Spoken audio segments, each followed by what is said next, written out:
All right.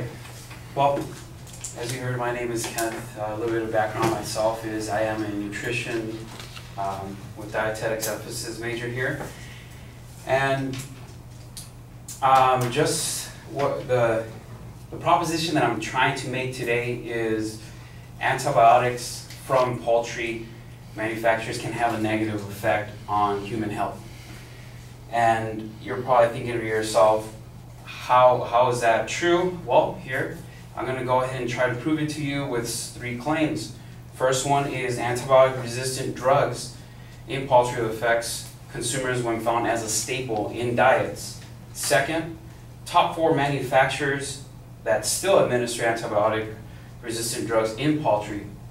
Third, misleading labels on poultry can have consumers eating more antibiotics than they should. So starting off with the first one, the antibiotic drugs in poultry, how it affects your diet when it's included as a staple, is the antibiotics in the poultry can actually have a decrease in treatment when you have a bacterial infection. And just to reinforce this, the CDC states antibiotic resistant occurs when a bacteria change in some way or reduces eliminates the effectiveness of drugs, chemicals, other agents designed to cure or prevent infections. So that's probably what it's doing when you're eating poultry as a staple. Another thing too that the CDC states is how the bacteria adapt to these antibiotics and multiply.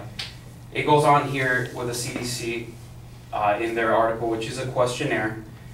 I'm sorry, not a questionnaire, it's a Q&A when they're having with the questions at the answer.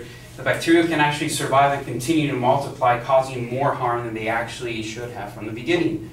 Now this can be extremely problematic, especially when, again, we have the consumption of poultry with antibiotic-resistant drugs in them.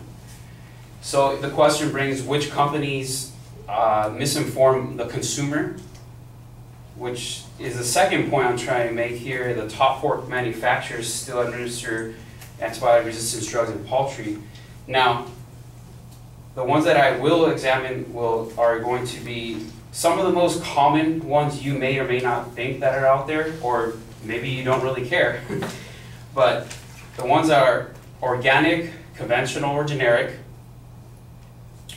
kosher, or WRA, which stands for raised without antibiotics. A crazy fact about it that's Dr. Matthew Hoffman from his report in WebMD, Understanding Food Safety, Pesticides, Hormones, Antibiotics in Food, states the FDA actually estimates the use of antibiotics in chicken directly led to 11,000 people catching intestinal infections, specifically the E. coli from poultry back in 1992. Now this is problematic because not a lot of people know which manufacturers actually state clearly on their label, hey, we have this many antibiotics in our poultry or chicken if you want to take it that way. So, and further on, just to clarify and reinforce that point, Jack Millen, from his report, Prevalence of Antibiotic Resistance E. coli in Retail Chicken, states kosher chicken had actually the highest frequency out of all of the organic, traditional, and RWA. And it actually had twice as much more antibiotics, specifically E. coli, which E. coli, as you may or may not know, is found in feces matter. So, which is quite astonishing. So there you have it. Kosher is the leading manufacturer with the highest antibiotics in poultry up to date. So the next question would be, how are the company or manufacturers misleading consumers? That brings us to our third point. Misleading labels on poultry can have the consumer eating a little bit more antibiotics. Just a personal example would be, I'm walking down the chicken and the meat aisle and I look at the labels which I'm guilty of, and I look at the organic compared to the generic brand, and you go with the generic brand because it's cheaper, not knowing exactly what's actually in there, which tends to become psychological, right? You go with the decision of either making what's cheaper, or maybe you go with the organic because you believe that it has better things for you or it's healthier. But what's funny is that the kosher brand comes back to people actually buying it a lot more for just quality purposes rather than religious purposes. And and James Andrews actually states this in his report study, which is Studies Finds Kosher Chicken, which has the highest antibiotic resistance report. He states that in a recent New York Times in 2010 report, 62% of people that buy kosher products, specifically poultry in this case, tend to do it because of quality, versus 15% who actually buy for religious purposes. Now that's kind of a big deal because people are being misled, again, with going back to what I just stated, that kosher is actually the highest in administering antibiotics. And people actually get misled with the label because they think it's higher quality. Now that's kind of problematic because it kind of makes you want to think twice. Well, having heard all these different points and of course having heard the main point, antibiotics from poultry manufacturers can have a negative effect on human health, and going back to antibiotic resistant drugs found in poultry, the top 4 companies or manufacturers, and the last one, the misleading labels on poultry. I think that the next time that we can go down the aisle, we should actually think twice or take a little bit of a minute and say, is this really beneficial for me? Does it really matter? Or maybe just stay away from the kosher and just go with the generic. Thank you.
Right, the personal background is useful if it's going to be related to the topic, and I'm not sure that you quite get there in explaining why your background makes you more effective in speaking about this. I can see kind of an indirect relationship there. If you want to get more credibility from that tie-in, then I think you would need to tell us a little bit more about what you'd studied and that this was one of those things that fit into that category. Your proposition's pretty clearly identified, but the secondary claims, I'll tell you what, when they are labeled, they don't always sound like claims, especially the second and the third ones. They don't sound like they're making inferences, and I'm not exactly sure what the controversy on this point is. It sounds like you're saying that there are problems with either bacterial infections or with the use of antibiotics in poultry, and that's now, either one of those would be a legitimate argument, but it's not quite clear whether or not you're saying it's one or the other, or that our overuse of antibiotics is creating some problem in the poultry industry. I don't know where it is that you're going here. At the end of the speech, when you get to the conclusion, it sounds like most of your speech is dissing kosher food, and that's mostly what it is that you want us to do, is you want us to reject the idea that kosher chickens are healthy. If that's the argument that you're making, it sure would be nice to have that at the beginning of the speech and say, despite what you may have heard, kosher chicken is less healthy than the other alternatives that are available to you. Make that your claim so it's pretty direct. You've got a few examples. I was confused because sometimes you use the term antibacterial, antibiotic. Sometimes you're talking about bacteria. E. coli is a bacterial infection, and it's not really an antibiotic. If you're saying antibiotics can't prevent E. coli, I think that would be helpful. How the you've got this one example that you use of 11,000 cases of E. coli back in 1992, which is a long time ago. It's more than 20 years ago. Is that a result of our use of antibiotics? Is that a result of our improperly prepared foods, especially because they were kosher prepared, that they're not meeting certain minimum qualifications? I'm not sure how that information fits into the argument. Like I said at the end, it sounds to me like your argument is that there's something wrong with the kosher designation of food.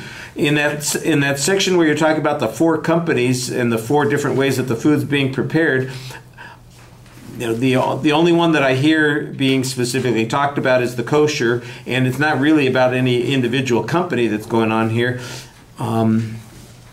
So, like I said, I think you need to simplify your claim because that's ultimately what it comes down to.